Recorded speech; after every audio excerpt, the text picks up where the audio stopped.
Good morning, Janice. Good morning, Anthony. Today we're going to go through or work through the question of, should I sell my home before I die? This is a very common question we get amongst our solo ager friends. So we'll go through the pros and cons of both sides of that decision.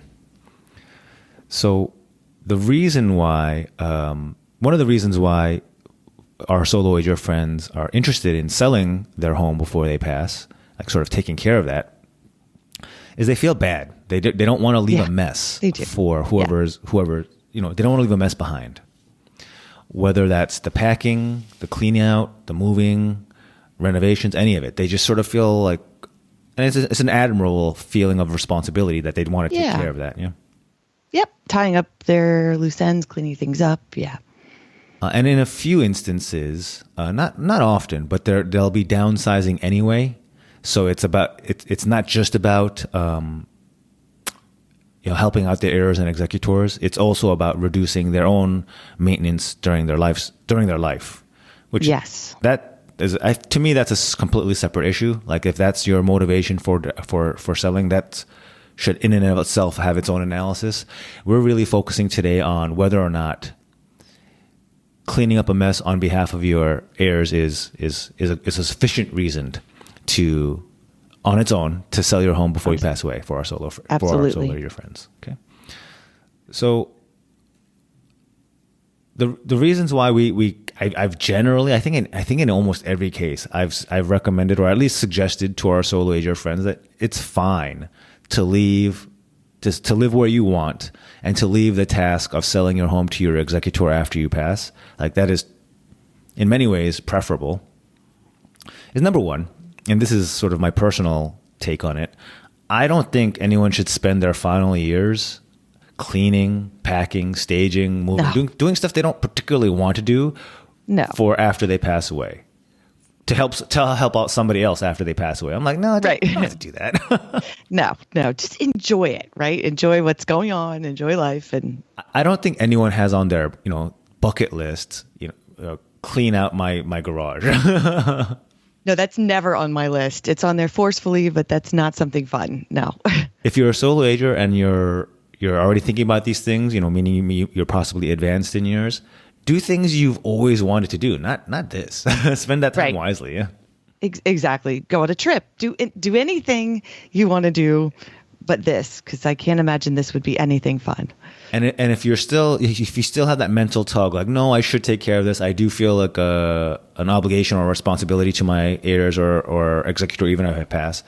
Just know, and we've talked about this before, you might not even you don't even want to bother with certain things because probate is a mess no matter what.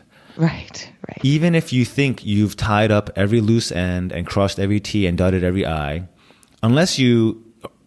even if you know the exact date of your death, even if you can time everything perfectly, things are not going to be crystal clear perfect. They're just not. Right. No.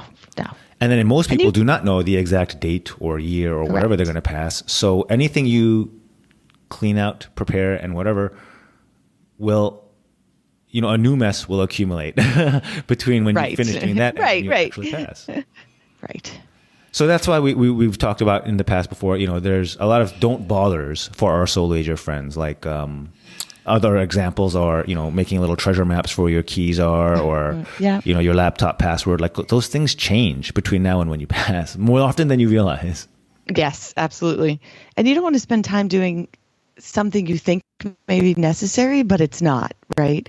Like we've talked about before with renovations and, different things that aren't necessarily needed to sell. So don't spend time doing that kind of stuff. And then last but not least, you can always just, if you're worried about burdening your heirs or executor, you can hire a professional executor such as ourselves, a bank, or a fiduciary company. It is our job to handle the clean out, the renovations, whatever else. And because we do it so often, it's actually not a big deal. I mean, it's work, but that's why we get paid, just like every other executor. And you won't have to feel guilty. You have a professional who's capable and experienced at doing this without having to burden your heirs and without having to spend your final years taking care of it. Absolutely. So And I always recommend here Anthony's book, The Solo Ager Estate Plan, has some information on there. Like you said, what to do, not to do, what to spend time on, what not to spend time on.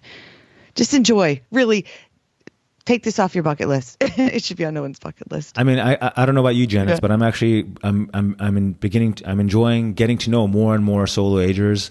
It's a growing population, it seems, and it's a two-way street. We're trying to help, and we get so much information from our listeners that that we can then analyze and share, combine with our experience, and then share with everyone else. Yeah. And usually the reaction when we tell them don't bother with this is, oh, good. Okay, Yeah. move on. Right. Like it's a burden thinking about preparing. So it's like, it's one less thing. Don't worry about it. We got it. Exactly. Yeah. Cool. All right. Well, hopefully somebody found this helpful and can stop, and returns the packing tape and the boxes he or she purchased and goes on a trip of their lifetime instead. Otherwise, thank you, Janice, as always. Thanks everyone for listening, and we will talk soon next time. Bye now. Talk soon.